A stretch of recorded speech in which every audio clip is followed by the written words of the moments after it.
le cadre du projet Bridges, qui est un projet européen, on a comparé la façon dont les questions liées à l'immigration étaient traitées dans les médias, mais aussi ensuite reprises dans le discours politique. On constate déjà très largement, et ce n'est pas qu'en France d'ailleurs, qu'il y a une domination des acteurs gouvernementaux et institutionnels et une quasi-absence évidemment de la parole des migrants ou des migrantes encore plus eux-mêmes, mais même aussi d'autres acteurs, y compris associatifs ou privés.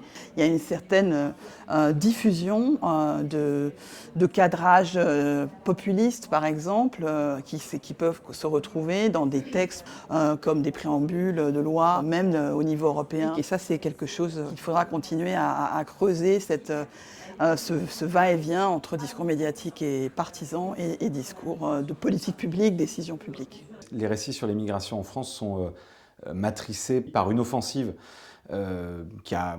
culturelle, médiatique, qui a installé dans la société une forme de racisme de l'atmosphère à travers un certain nombre de grands médias, par une banalisation de l'extrême droite qui de fait a pu diffuser plus facilement son programme et ses idées, et puis par beaucoup de désinformation, de contre-vérités sur ce que sont la réalité des migrations, la réalité à la fois empirique, mais aussi la réalité des parcours migratoires, et tout ça mis bout à bout contribue finalement à un débat public qui n'est pas le bon, qui n'est pas sain, qui ne repose pas sur la vérité et sur nos valeurs.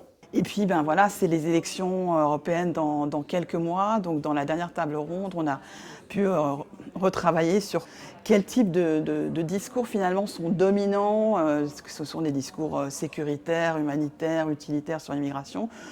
Par qui sont-ils portés? Souvent des acteurs gouvernementaux, mais ce sont souvent, finalement, des discours très pauvres qui parlent très peu de façon, on va dire, documentée, des phénomènes migratoires. Je retiens des échanges d'aujourd'hui qu'ils font beaucoup de bien. Prendre le temps de poser les choses, de poser les bons diagnostics. Le regard que nous avons sur la réalité des migrations permet aussi de prendre du recul sur notre propre démocratie et la façon dont elle fonctionne.